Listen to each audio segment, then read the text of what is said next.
Hello guys, के तपाईँ Microsoft वर्डको regular user हुनुहुन्छ र आफ्नो डेली बेसिसको काम तपाईँ माइक्रोसफ्ट वर्डमै गर्नुहुन्छ भने यो टिप्स चाहिँ तपाईँको लागि हो।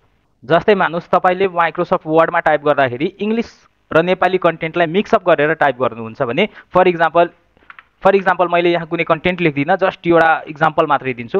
यसरी इङ्ग्लिस लेख्नुहुन्छ, अब तपाईँले फेरि यो सेन्टेन्स पछि नेपाली लेख्नु पर्दाखेरि म्यानुअली तपाईँहरूले यहाँबाट फन्ट चेन्ज गर्नुपर्ने हुन्छ। या त यहाँबाट सिलेक्ट गर्नुहोस् या डाइरेक्टली यहाँ आएर फन्ट बक्समा आएर प्रिति लेखेर नेपाली फन्ट लाउनुहोस् अनि त्यसपछि लेख्नुहुन्छ भने आज म तपाईँहरूको सामु यो म्यानुअली फन्ट चेन्ज गर्ने मेथडलाई एकदमै इजी बनाउन गइरहेको छु। विदिन 1 स्टेपमा तपाईँहरूले यो काम गर्न सक्नुहुन्छ र आफ्नो स्पिड चाहिँ अझै फास्ट गर्न सक्नुहुन्छ।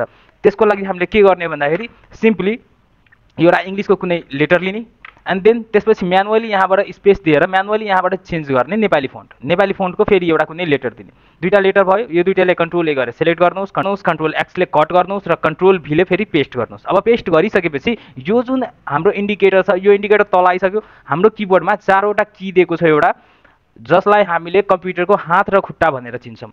त्यसबाट लेफ्ट साइडको एरोलाई एकचोटि प्रेस गर्नुहोस् अनि त्यसपछि अब यहाँबाट हामीलाई इङ्ग्लिसको सेन्टेन्स फर्स्टमा लेख्नुपर्ने हुन्छ भने इङ्ग्लिसको अगाडि आउनुहोस् अनि त्यसपछि यो लेटर जब चाहिएको छैन भने यसलाई हटाउन पनि सक्नुहुन्छ and then start from here इङ्ग्लिसको कन्टेन्ट लेख्न सक्नुहुन्छ। एन्ड देन फेरि नेपालीको कन्टेन्ट चाहियो भने राइट एरो थिचेर अगाडि आउनुहोस् एन्ड देन फेरि यो म चाहिएको छैन भने हटाइदिनुहोस् अनि त्यसपछि फेरि यहाँबाट कुनै अर्को लेटर लेख्नुहोस्। अब फेरि यहाँबाट इङ्ग्लिस स्टार्ट गर्नु पऱ्यो भने again you should have to paste here control V and then फेरि इङ्ग्लिस एन्ड फेरि यहाँबाट राइट क्लिक गरेर राइट एरोले अगाडि आएर अनि त्यसपछि फेरि यहाँबाट नेपाली पनि म्यानुअली टाइप गर्न सक्नुहुन्छ। फेरि इङ्ग्लिस चाहिएको छ भने कन्ट्रोल भी एक स्टेप पछाडि जो लेटर हटाएर अनि फेरि सो आई होप तपाईँहरूले यो भिडियो बुझिसक्नु भएको होला। आई होप तपाईँले यो भिडियो हेरिसकेपछि आफ्नो एक्सपिरियन्सलाई अझै एक स्टेप बुस्ट गर्न सक्नुहुन्छ र यो भिडियोलाई सेयर गर्नुहोला आफ्नो त्यो फ्रेन्डलाई जो अहिले माइक्रोसफ्ट भर्खर सिकिरहेको छ।